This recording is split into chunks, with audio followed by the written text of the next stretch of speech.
I interviewed this girl. She was homeschooled and didn't start reading till she was 12 years old. Now, this would send most American parents into an absolute panic. But she was like, I wasn't ready. I wanted to horseback ride. I wanted to do these other activities. By the time I was 12, I was like, you know what? I think I want to just start reading. And immediately she started reading. She was interested. When a kid is interested, they will learn. Yes. And most of my high school, so I graduated barely by the skin of my teeth, barely passed. I was just doing what it was to get by. I knew immediately that I wanted to go into this field, and I did it and killed it. I think people are just built for different things. And in a public school setting, the problem is that you're not allowing kids to find out what those things are. Now, some kids are going to thrive in that environment. And so some families that's going to work well for them. But that's why parents should have more of a freedom to kind of choose those different things. I have so many thoughts. You go first, Zan. Well, those of us who are a product of the public school are used to the fact that everybody's supposed to read at 6 years old, and nothing could be further than the truth. And especially little boys tend to read later, not always, but as one school psychologist told me, the hemisphere of their brains aren't connecting as early sometimes as little girls. And I'm quoting a school psychologist on that. And so both of my boys started reading when they were 7 years old. You would never know that they never read when they were 6 and closer to 8.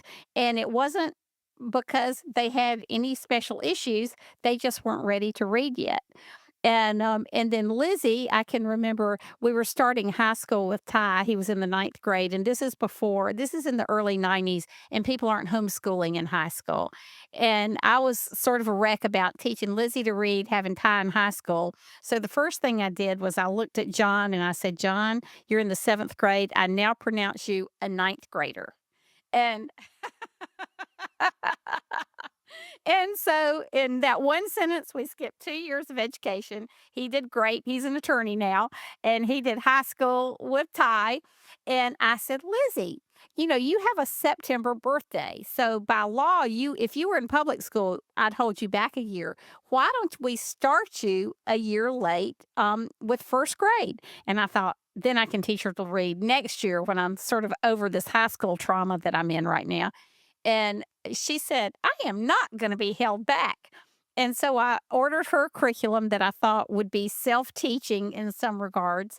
And after about the first week, I check in. I say, okay, Lizzie, now it's really serious for us to get down to business and for you to start learning to read.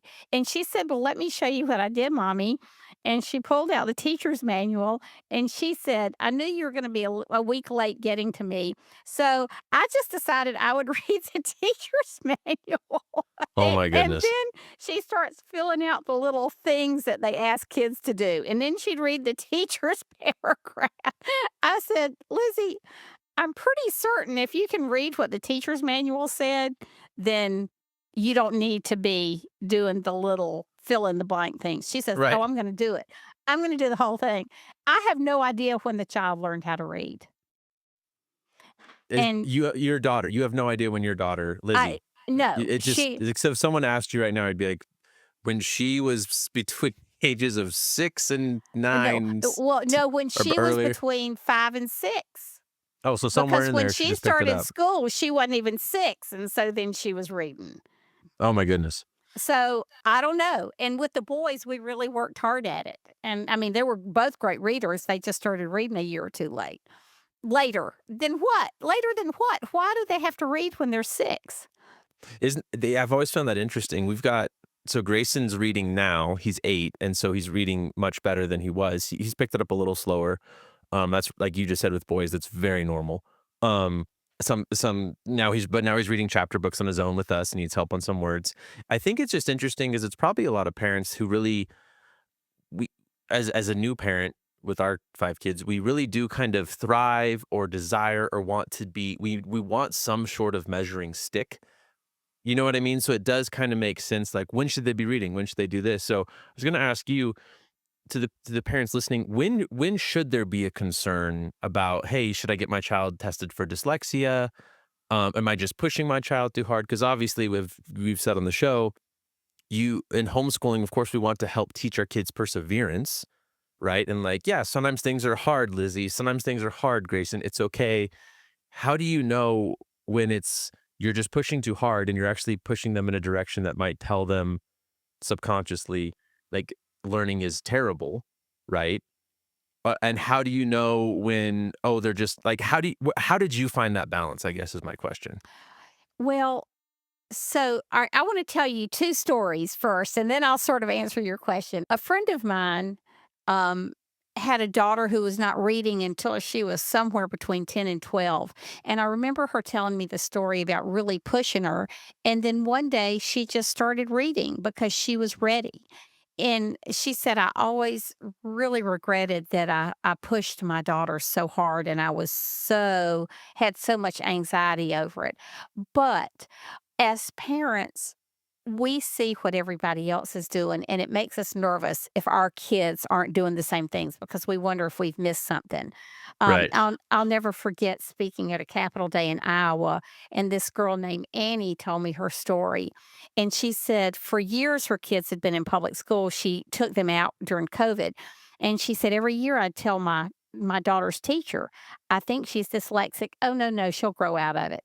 And so the year she started homeschooling and her daughter was 9, she finally took her to a specialist, a reading specialist, who said, your daughter is severely dyslexic. And if you had brought her in years ago, I would have been able to help her much more easily. So, sometimes, Yeah, that's what I'm really yes, wondering. You've traveled, you have grandchildren, so you've seen and been around so much thousands of homeschoolers. Yes. variances of like the unschooling, and they get a bad reputation, but then the extreme academic sometimes gets a bad reputation. So all these moms and parents and dads like me, like, Right. and since Right. you've seen both sides of it, like, how do you, like, because you just brought up such a good point. Like, how do you, is it just the Holy Spirit? Is it prayer? Like, how do you know when, like, hey, I just need to back off and we need to take a few days off and just play and let these kids run around versus, no, it's time to get something scheduled on the book so I can, like, what do you do? Okay, well, I have to say, I love that you said, "Is it prayer and the Holy Spirit?" Because I say yes and yes, and I really Okay. do believe that the Holy Spirit, God, is our superintendent of education, and He is flawless in that role. And but for somebody like me who had no prior knowledge of teaching reading or ever wanting to be a teacher, I felt like when, you know, when John wasn't reading when he was 6, that I needed to find out why, mainly because I had to take him to have him tested in a public school environment. And Oh, if you that's can't right. read the test, you can't take it. So I Right. brought in a friend of mine who was who she had her PhD in education and she tested John. And she just said, Zan, get off his back.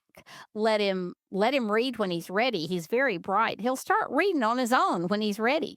And so I didn't have that luxury just because of what we were going through. Right. But Because it she was was very different then. yes, Yeah. yes. But to make a long story short, he went into that test not being able to read and the rest of it's a miracle. Is that And the test? Is that the test he just guessed? oh, yes. Well, he didn't even guess. I just told him how to take the test. You keep your head down, count to 5, come over here and mark A, come over here and mark B. Um, and the school district, I just kept praying that the Lord would blind the school district's eyes to John's test scores. And when they went to pull up his test scores, they pulled up a different Johnny Tyler in our neighborhood, um, who went on a full academic scholarship to Duke later on. And Ah, so, we should so add a disclaimer. This isn't the strategy. Like, we don't necessarily recommend this. do you If you, think? Do you think we just need to start over? Maybe we nope, should just start. that's so funny. Everyone But has a different story. No, at the long and short of it, you're saying it is prayer because you don't know.